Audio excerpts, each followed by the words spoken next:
തൃശൂരിൽ പോക്സോ കേസിൽ youth league നേതാവ് അറസ്റ്റിൽ. യൂത്ത് ലീഗ് ഗുരുവായൂർ നിയോജക മണ്ഡലം സെക്രട്ടറി ബാദുഷയാണ് അറസ്റ്റിലായത്. ഇൻസ്റ്റഗ്രാമിലൂടെ പരിചയപ്പെട്ട 10ാം ക്ലാസ്സുകാരിയെ ബലാത്സംഗം ചെയ്തു എന്നതാണ് കേസ്. ഇപ്പോൾ ശരത് ഓങ്ങല്ലൂര് ചേരുന്നുണ്ട് വാർത്തയുടെ വിശദാംശങ്ങളുമായി. ശരത്ത്, വളരെ ഗുരുതരമായിട്ടുള്ള ഒരു കാര്യം തന്നെയാണ് ഇപ്പോൾ ഉണ്ടായിട്ടുള്ളത്. അതായത് ഈ കുട്ടിയുമായി നേരത്തെ പരിചയപ്പെട്ടിരുന്നു എന്നാണ് മനസ്സിലാക്കുന്നത്. എങ്ങനെയാണ് ഈ വിവരങ്ങൾ? ഭദ്ര ഇൻസ്റ്റാഗ്രാമിലൂടെ പ്രണയം നടിച്ചുകൊണ്ട് 14കാരിയെ വീട്ടിലെത്തി ഇത്തരത്തിൽ ബലാത്സംഗം ചെയ്തു എന്ന കേസിലാണ് യൂത്ത് ലീഗിന്റെ ഗുരുവായൂർ മണ്ഡലം സെക്രട്ടറി ആയിട്ടുള്ള ബാദുഷയെ പോക്സോ കേസിൽ ചുമത്തി അറസ്റ്റ് ചെയ്തിരിക്കുന്നത്.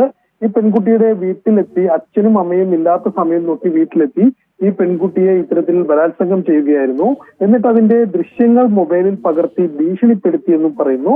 ബാദുഷ കുറച്ചു കാലം ഒരു ട്യൂഷൻ സെന്റർ നടത്തിയിരുന്നു. ഇതുകൂടെ ഇതിലേക്ക് ഉപയോഗിച്ചു എന്ന രീതിയിലാണ് നമുക്കിപ്പോൾ മനസ്സിലാകുന്ന ഒരു കാര്യം. ഇത്തരത്തിൽ ഇൻസ്റ്റാഗ്രാം വഴി പരിചയപ്പെട്ട ഒരു പെൺകുട്ടിയെയാണ് ഇത്തരത്തിൽ ഈ ബാദുഷ പീഡിപ്പിച്ചിട്ടുള്ളത്. ഭദ്ര.